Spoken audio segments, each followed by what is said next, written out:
कई फार्मा कंपनियों के ठिकानों पर छापेमारी की जा रही है। ये छापेमारी मध्य प्रदेश के कफ सिरप पीने से बच्चों की मौत के मामले में की जा रही है। मध्य प्रदेश सरकार की रिपोर्ट के बाद ड्रग्स कंट्रोलर की टीम ने नालागढ़ और बद्दी स्थित उन फार्मा कंपनियों के ठिकानों पर छापेमारी की है जहां मौत की वजह बताई जा रही है कोल्ड ड्रिफ्ट सिरप।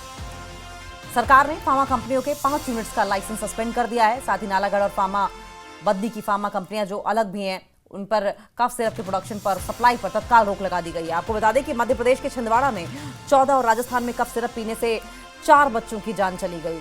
जांच रिपोर्ट के बाद मध्य प्रदेश सरकार ने कोल्ड ड्रिफ्ट नाम के सिरप को बैन कर दिया। जांच में पाया गया कि मौतों की वजह सिरप में मौजूद डाइथिलीन ग्लाइकोल नाम का केमिकल, जिससे कि बच्चों की किडनी फेल हो गई और उनकी मौत हो गई। और इस मामले में नालागढ़ और बद्दी स्थित फार्मा कंपनियों के ठिकानों पर छापेमारी की जा रही है। इसके अलावा उत्तराखंड, गुजरात, तमिलनाडु, मध्य प्रदेश और महाराष्ट्र में भी कंपनियों के ठिकानों पर छापेमारी की जा रही है। देखिए ये कुल वो 6 राज्य हैं जहां पर ये कफ सिरप बनाया जाता है और यही वजह है कि इन राज्यों में लगातार छापेमारी की जा रही है। आपको बताएं कि खांसी की दवा, एंटीपायरेटिक्स और एंटीबायोटिक्स समेत 19 दवाओं के विनिर्माण इकाइयों को जोखिम के आधार पर इन पर जांच शुरू की गई है। स्वास्थ्य मंत्रालय ने शनिवार को इस बात की जानकारी भी दी है। मंगलवार की मंत्रालय की अगर बात करें तो मंत्रालय की ओर से इन 6 के 6 स्टेट से लगभग 19 सैंपल लिए गए हैं। दवा की गुणवत्ता में कमी की भी जांच कर रही है टीम और ऐसी कंपनियों के लाइसेंस को सस्पेंड किया जा रहा है जहां पर गुणवत्ता में कमी पाई गई हो। मंत्रालय ने कहा है कि सीडीएससीओ ने 3 अक्टूबर को निरीक्षण शुरू किया था, जिनका उद्देश्य उन कंपनियों की पहचान करना है जिनके कारण दवा की गुणवत्ता में कमी आई है और भविष्य में ऐसी घटनाओं से बचने के लिए प्रक्रिया में सुधार का सुझाव देना होगा। जगत बैंस हमारे साथ सहयोगी जुड़ गए। जगत, कोई क्लैरिटी इस बात को लेकर अभी तक निकलकर सामने आई है कि ये जो 5 कंपनियों के लाइसेंस फिलहाल के लिए सस्पेंड किए गए हैं, क्या जांच में कुछ पाया गया है एहतियातन, या फिर आमतौर पर जो देखा गया है कि प्रोडक्शन की वजह से एनवायरमेंट को नुकसान होता है वो वजह रही? तीनों में से कौन सी है या कुछ और वजह? जी, मैं आपको बताना चाहता हूँ अभी फिलहाल जैसा कि खबरें मध्य प्रदेश से सामने आई, राजस्थान से सामने आई, जो बच्चों की मौत हुई है उसके बाद अलर्ट जारी विभाग की ओर से कर दिया गया है। फिलहाल के लिए इन कंपनियों की जो दवाएं हैं उनको रोक लगा दी गई है। हालांकि अभी पूरी जो जांच है वो ड्रग विभाग बद्दी और सेंट्रल ड्रग की टीम यहाँ पर कल आने वाली है। कल पूरी इस मामले को लेकर जांच की जाएगी, सैंपलिंग भी दोबारा इन दवाओं की ली जाएगी और उसके बाद आगामी जो कार्रवाई है इन कंपनियों के ऊपर होती हुई यहाँ पर नजर आ रही है। कहीं ना कहीं जो मसला जो है, जो दवाएं ये खराब निकली है या क्या था, वो एक्चुअल में यहाँ का जो पर्यावरण है, जो यहाँ की जो दवा कंपनियां हैं, जितनी भी फैक्ट्री का इंडस्ट्रियलिस्ट एरिया है, जो भी केमिकल युक्त जहरीला पानी शरेआम नदियों में छोड़ा जा रहा है। हालांकि करोड़ों रुपए लगाकर यहाँ पर सीटीबी प्लांट का भी बनाया गया है, क्योंकि उनका कहा गया है कि जितना भी पोल्यूटेड पानी है कंपनियों से निकलने वाला उसे टैंकरों के माध्यम से सीटीबी प्लांट जो कि केंदुवाला में स्थित है वहां भेजा जाना है। लेकिन कुछ कंपनियां तो बेचती है वहां पर मटेरियल जो भी केमिकल वेस्ट निकलता है कंपनियों का, लेकिन ज्यादातर कंपनियां ऐसी हैं जो कि अपना वेस्ट वहां पर नहीं बेचती और बरसात की आड़ में, बारिश की आड़ में नदियों नालों में शरेआम फेंकते रहते हैं, जिसकी वजह से ये जो दवाई बनती है, जितना भी इन दवाओं में पानी इस्तेमाल होता है वो ग्राउंड लेवल पे ही आता है। बोरवेल के माध्यम से कंपनियां इसका इस्तेमाल करती है और जिसकी वजह से उस वहां पर जहां पर बच्चों की मौत हुई है वहां पर भी जो सैंपल है उसमें भी ये कोई केमिकल सामने आया है, जिसकी वजह से बच्चों की मौत हुई है, जिससे उनकी जो किडनीज फेल हुई है उसकी वजह से बच्चों की मौत हुई है। कहीं ना कहीं जो हिमाचल प्रदेश की दवा उद्योग है उनके ऊपर अब सवाल उठने शुरू हो चुके हैं। देखना होगा ड्रग विभाग, हिमाचल सरकार और सेंटर का जो ड्रग महकमा है इन कंपनियों पे क्या कार्रवाई करता है। हालांकि ड्रग कंट्रोलर मनीष कपूर से हमारी बातचीत हुई थी, उनका कहना है कि जो सैंपलिंग उनकी ओर से, विभाग की ओर से लिए गए थे वो इन कंपनियों के ठीक है, उसमें पास है। लेकिन अभी जो ये तत्काल में जो बहुत बड़ा मुद्दा सामने आया है, दवाओं के कारण बच्चों की मौत हुई है, एक गंभीर मसला है जिसको लेकर तत्काल के लिए इन कंपनियों की दवाओं पर रोक लगा दी गई है और कल एक बैठक आयोजित की जाएगी। तमाम अधिकारी होंगे, ड्रग विभाग के इंस्पेक्टर होंगे और कुछ उद्योगपतियों को भी यहाँ मौके पर बुलाया जाएगा, उनसे भी जांच की जाएगी और उसके बाद एक पत्रकार वार्ता कल ड्रग कंट्रोलर करेंगे, जिसके माध्यम से वो पूरी जानकारी देंगे कि बद्दी की जो ये 5 कंपनियों का नाम सामने आ रहा है कहीं ना कहीं सवाल खड़े कर रहा है ऐसी कंपनियों पर, और जो लोगों की, बच्चों की सेहत के साथ जो खिलवाड़ हुआ है देखना होगा इनकी जो जांच है उसके बाद इन कंपनियों पर। लेकिन जांच पर अगर हम बात करें, जगत आप बने रहिए हमारे साथ, हम एक बार डाइथिलीन ग्लाइकोल, ये केमिकल क्या है, इससे क्या होता है, ये जल्दी से हमारे दर्शकों को बता दें, उसके बाद सवाल लेकर आपके पास लौटेंगे। ये जगत, किडनी फेलियर होता है इससे, ये रसायन किडनी को बुरी तरीके से प्रभावित करता है, जिससे कि यूरिन आना बंद हो सकता है, लिवर डैमेज हो सकता है, लिवर की कोशिकाओं को नुकसान पहुंचता है, स्नायु तंत्र पर यानी कि नर्वस सिस्टम डैमेज हो जाता है, जिसके चक्कर में उलझन आती है, चक्कर आते हैं, दौरे आने लगते हैं, कोमा तक की स्थिति हो जाती है, पाचन तंत्र पर असर पड़ता है, पेट दर्द, उल्टी, मतली और डायरिया हो सकता है, और बहुत ही सीवियर कंडीशन में सीधे मौत हो जाती है। बहुत कम मात्रा में ये बच्चों के लिए जानलेवा साबित, अगर कम क्वांटिटी में भी दिया जाए डाइथिलीन ग्लाइकोल तो बच्चों के लिए ये जानलेवा तब उस स्थिति में भी होता है। और अगर पास की बात करें तो कई देशों में नकली सिरप दवाओं में डीईजी मिलावट के कारण बच्चों की मौत हुई है और कई देशों में ये बैन भी हो गया है। भारत, गाम्बिया, इंडोनेशिया, उज्बेकिस्तान में इस तरह के कई मामले सामने आए हैं। अनजाने में ही सही, कई बार हमने पहले पास्ट में जगत देखा है कि डाइथिलीन ग्लाइकोल का सेवन किया जाता रहा है, लेकिन अब जबकि जानकारी है, मौतें पहले भी डाइथिलीन ग्लाइकोल से हुई हैं, क्या आपको नहीं लगता कि मंत्रालय या स्वास्थ्य विभाग की ओर से समय समय पर इस तरह के कदम उठाए जाते रहने चाहिए, जिससे कि जो हानिकारक तत्व हैं दवाओं में और साथ साथ खाने पीने की चीजों में, उन्हें एलिमिनेट किया जा सके? जी अंकिता, बताना चाहता हूं, क्योंकि जो ड्रग विभाग है, हालांकि इनकी ओर से कहा जाता है कि समय समय पर हर महीने जो भी दवाई बनती है, बीबीएन की बात करूं, हिमाचल की बात करें, जितनी भी दवाएं हिमाचल प्रदेश में बनती है उनकी प्रॉपर सैंपलिंग होती है हर महीने। और उसके बाद सेंट्रल ड्रग महकमा भी अपना ड्रग अलर्ट करता है हर महीने का। देखने में आया है कि ज्यादातर कभी 25 दवाओं के सैंपल फेल, कभी 50 के, मतलब अमूमन चला रहता है ये कि 100 के करीब ही दवाओं के सैंपल फेल पाए गए फिलहाल।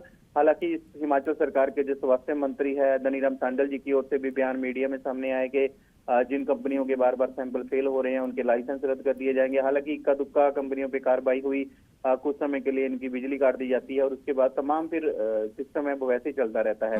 लेकिन अब तक ऐसा देखने में नहीं सामने आया कि एक बहुत बड़ा एक्शन हिमाचल गवर्नमेंट की ओर से लिया गया हो या कंपनियों के लाइसेंस रद्द किए गए या उन्हें कंपनियों को बंद किया गया हो। कुछ टाइम के लिए बिजली काटी जाती है, फिर हो जाता है। लेकिन अभी ये जो मौतों का सिलसिला है लगातार बढ़ रहा है। मध्य प्रदेश में 9 बच्चों की मौत हुई है, राजस्थान में 2 बच्चों की मौत हुई है। कहीं ना कहीं ये जो घातक है, ये रसायन घातक है। डॉक्टरों की सलाह भी इस मामले को लेकर होती है कि इसे कम मात्रा में दिया जाना चाहिए या बिल्कुल कम दिया जाना चाहिए या बैन। और जगत कमाल की बात तो ये है, देखिए कि बार बार सैंपल्स फेल होते हैं, उसके बाद भी प्रोडक्शन साल दर साल जारी रह रही है और यही इसी बात का खामियाजा है जो मासूम जाने भुगत रही हैं। बहुत बहुत शुक्रिया जगत आपका।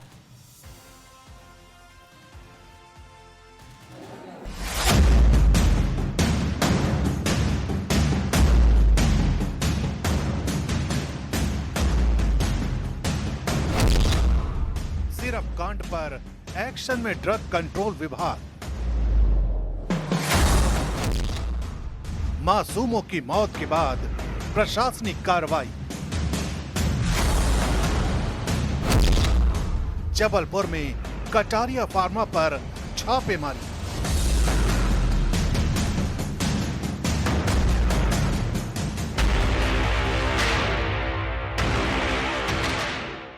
मध्य प्रदेश से लेकर राजस्थान तक सिरप कांड ने पूरे सिस्टम को हिला दिया है। यही वजह है कि अब इस लापरवाही पर सोया हुआ सिस्टम जाग उठा है। छिंदवाड़ा के परासिया में बच्चों की मौत के बाद स्वास्थ्य और ड्रग विभाग एक्शन मोड में आ गया है, जिसके चलते जबलपुर में कटारिया फार्मा पर छापा मारा गया। 16 कप सिरप के सैंपल जब्त किए गए और उन्हें भोपाल की लैब में जांच के लिए भेज दिया गया है। यही नहीं, सिरप की सप्लाई पर रोक लगा दी गई है और मेडिकल स्टोर से हर जरूरी जानकारी जुटाई जा रही है।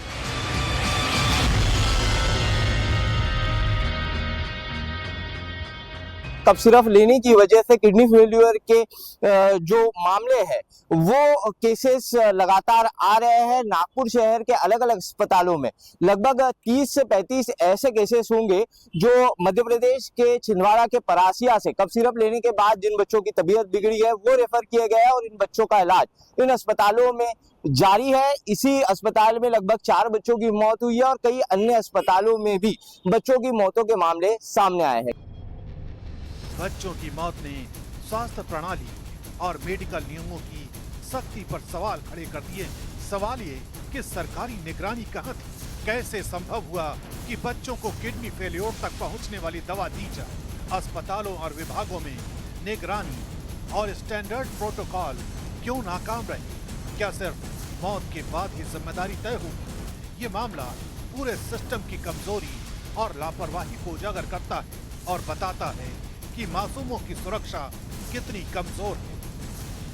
अभी 3 दवाइयों के जो सैंपल भेजे गए उसकी जांच आई है, रिपोर्ट आई है। उसमें कोई भी इस प्रकार के तत्व नहीं मिले हैं जिसके कारण ये कहा जा सके कि मौत इन दवाइयों के कारण हुई है। लेकिन जो बाकी बची हुई दवाइयाँ हैं, आज उम्मीद है कि शाम तक में उसकी रिपोर्ट आ जाएगी। जब तक उसकी रिपोर्ट नहीं आती है तब तक अभी कुछ भी कहना संभव नहीं है कि ये बात सही है कि बच्चों की मौत हुई है, लेकिन उसका कारण क्या है अभी नीरी और भारत सरकार भी लगातार जो उनके लैब्स हैं वहाँ पर जो सैंपल भेजे गए हैं उसकी रिपोर्ट प्राप्त करने के लिए हम लोग प्रयास कर रहे हैं।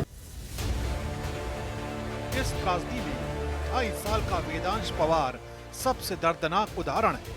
6 सितंबर को सर्दी, खांसी और बुखार के चलते वेदांश के पिता उसे सरकारी अस्पताल के बीएमओ डॉक्टर प्रवीण सोनी के क्लिनिक ले गए, जहां उसे कोल्ड ड्रिफ्ट कफ सिरप दिया गया और 3 दिन में उसकी तबीयत बिगड़ गई। 9 सितंबर को वेदांश को नागपुर रेफर किया गया, लेकिन तब तक वेदांश की किडनी फेल हो चुकी थी और वो ब्रेन डेड हो चुका था। पिता कपिल पवार कहते हैं कि अब 1 महीने से वेदांश जिंदगी और मौत के बीच जूझ रहा है। ये केवल एक बच्चा नहीं बल्कि सिस्टम की भारी चूक का प्रतीक बन गया है। कपिल जी, क्या पूरी घटना हुई थी? कैसे बच्चा बीमार हुआ और क्या हुआ? पिछले महीने की 6 तारीख की बात है। बच्चे को हल्का फीवर आया और सर्दी खांसी, तो हमने उसको परासे प्रवीण सोनी जी के यहाँ ले गए। उन्हें ट्रीटमेंट दिए, कुछ सिरप, उसको लगातार 2-3 दिन पिलाया। उसके बाद बच्चे की पेशाब आना बंद हो गई। फिर हमने छिंदवाड़ा हॉस्पिटल दिखाया, हमने नागपुर रेफर किए, तो यहाँ पे एडमिट है। यहाँ पे बताया किडनी फेल हो गई बच्चे की। अच्छा, बच्चे की किडनी फेल हो गई। तो ये क्या कफ सिरप लेने की वजह? लगभग 90% उसी का है। कफ सिरप की वजह से। ये केवल एक बच्चा नहीं बल्कि सिस्टम की भारी लापरवाही का प्रतीक बन गया है। ड्रग कंट्रोल टीम जांच में लगी है, लेकिन अब सवाल ये कि क्या भविष्य में ऐसी त्रासदी से बचने के लिए सख्त नियम और निगरानी लागू की जाएगी? मासूम बच्चों की जिंदगी के साथ खेला गया ये खेल केवल प्रशासनिक लापरवाही नहीं बल्कि एक चेतावनी है कि हेल्थ सिस्टम में सुधार बेहद जरूरी है।